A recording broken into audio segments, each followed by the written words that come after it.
السلام علیکم فرینڈز، بات کرتے ہیں ڈرامہ سیریل فرار کی نیکسٹ ایپیسوڈ کے اندر کہ اس کے اندر کیا ہونے والا ہے، جو کہ لاسٹ ایپیسوڈ آپ نے دیکھی ہے اور بہت ہی شاندار تھی۔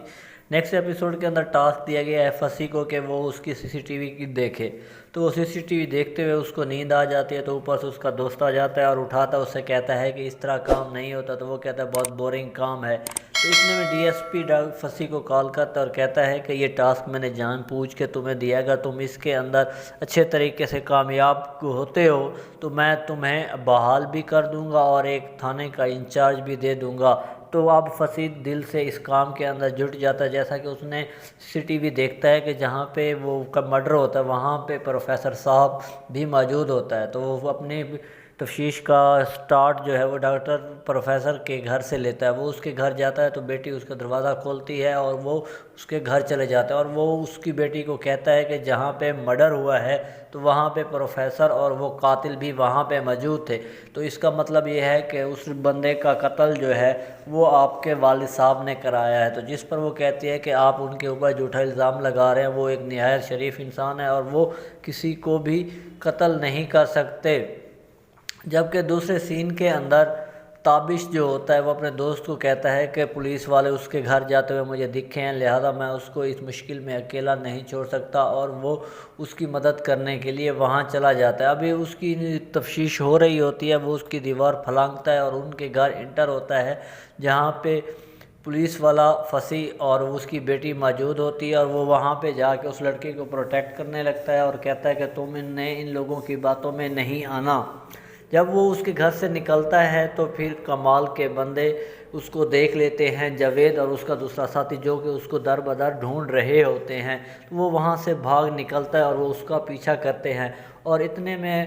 فصیح کا دوست کہتا ہے کہ تم اپنی پاور کا ناجائز استعمال کر رہے ہو۔ وہ کہتا ہے میں صرف اپنا حق کام کر رہا ہوں اور میں حق جاننے، سچ کی جاننے کی کوشش کر رہا ہوں، مجھے پاور کا کوئی شوق نہیں اور نہ ہی میں پاور لینے پولیس کے اندر آیا ہوں۔ جبکہ نیکسٹ سین کے اندر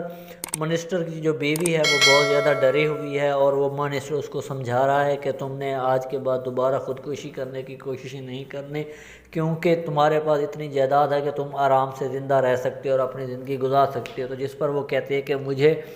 جائیداد نہیں چاہیے، مجھے آپ چاہیے، مگر وہ جو ہے منسٹر ہونے کی وجہ سے اس کے ساتھ ہر وقت نہیں رہ سکتا، تو اس کو دوروں کے لیے ادھر ادھر جانا پڑتا ہے، تو وہ اس کو سمجھا رہا ہوتا ہے۔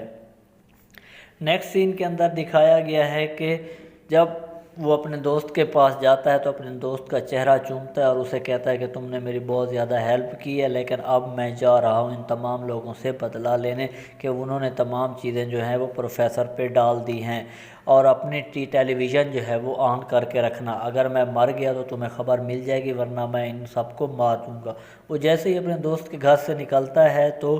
وہ جو جاوید کے بندے ہیں اس کو گھیر لیتے ہیں، وہ ان سے بچا کے نکلتا ہے اور ہوا میں فائرنگ کرنے لگتا ہے، تو جس کے نتیجے میں اس کے اوپر گولی چلا دیتا ہے۔ اب یہ بھی ان کو گولیاں مارنا شروع کر دیتا ہے اور اتنا قابل ایکسپرٹ ہوتا ہے کہ وہ ان لوگوں کو وہاں سے بھاگنے پہ مجبور کر دیتا ہے۔ وہ گاڑی ریورس کر کے بھاگ جاتے ہیں اور تابش بھی جو ہے، باتش بھی ہے، وہ بھی ان کے پیچھے بھاگنا شروع کر دیتا ہے۔ جبکہ دوسرے سین میں دکھایا گیا ہے کہ نیکسٹ سین کے اندر دکھایا گیا ہے کہ جو پروفیسر حمدانی صاحب ہوتے ہیں وہ اپنے گھر میں رات کو اپنے سکوٹر کے اوپر چادر ڈال رہے ہوتے ہیں، تو جو وہ جاوید ہوتا ہے وہ اپنے کسی اور بندے کو ٹاسک دیتا ہے کہ آپ نے جا کے پروفیسر حمدانی کو مارنا ہے، تو وہ اس کے پیچھے گیا ہوتا ہے اور اس کو مارنے والا ہی ہوتا ہے، تو اتنے میں باتش وہاں پہنچ جاتا ہے اور وہ اس کو مار دیتا ہے۔ تو فرینڈز آپ لوگ بتائیں کیا باتش جو ہے وہ اپنی محبت کو حاصل کرنے میں کامیاب ہوگا یا نہیں؟ کمنٹ سیکشن میں اپنی رائے ضرور دیجیے۔